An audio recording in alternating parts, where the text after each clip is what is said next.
సహజీవనం live in relationship సంబంధించి Rajasthan high court రీసెంట్గా ఒక జడ్జిమెంట్ ఇచ్చింది. కంపల్సరీగా లివ్ ఇన్ రిలేషన్షిప్స్ అనేవి రిజిస్టర్ అవ్వాలని చెప్పి రాజస్థాన్ హైకోర్టు చెప్పింది. ఈ దిశగా ఒక వెబ్ పోర్టల్ లాంచ్ చేయమని కూడా చెప్పింది. లివ్ ఇన్ రిలేషన్షిప్ సంబంధించి ఎటువంటి చట్టం మన దగ్గర లేదనమాట. ఇన్ఫ్యాక్ట్ అవి ఇల్లీగల్ కాదు, అలాని మోరల్గా సమాజం ఒప్పుకోదు. అయితే ఎవరైతే సహజీవనం చేస్తారో వాళ్ళకి ఫ్యామిలీ నుంచి, సొసైటీ నుంచి చాలా థ్రెట్స్ ఉంటాయి. వాళ్ళకి సంబంధించి ఒక సెక్యూరిటీ ఉండదు. వాళ్ళకి సంబంధించి వాళ్ళ కేసులు డీల్ చేయడానికి కూడా ఒక లా అంటూ ఏది లేదనమాట. ఇవన్నీ వచ్చేంత వరకు వాళ్ళకి సెక్యూరిటీ ఇవ్వాలని చెప్పి ప్రతి లివ్ ఇన్ రిలేషన్షిప్ మ్యాండేటరీగా ఒక వెబ్ పోర్టల్లో రిజిస్టర్ చేయాలని చెప్పి రాజస్థాన్ హైకోర్టు చెప్పిందనమాట.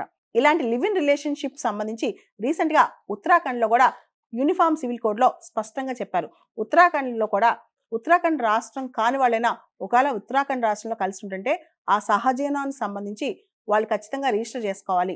లివ్ ఇన్ రిలేషన్షిప్స్ కూడా రిజిస్టర్ చేసుకోవాలని చెప్పి ఉత్తరాఖండ్ కూడా చెప్పింది. ఈ మధ్య లివ్ ఇన్ రిలేషన్షిప్ సంబంధించి చాలా న్యూస్ ట్రెండ్ అవుతుందన్నమాట. ముఖ్యంగా చాలామంది యువత పెళ్లిళ్ళు చేసుకోకుండా కలిసి ఉంటాన్ని ప్రిఫర్ చేస్తున్నారు. ఇన్ఫ్యాక్ట్ చాలా సంవత్సరాలు కలిసి ఉంటారు, తర్వాత ఇష్టమైతే పెళ్లి చేసుకుంటారు, లేకపోతే లేదనమాట.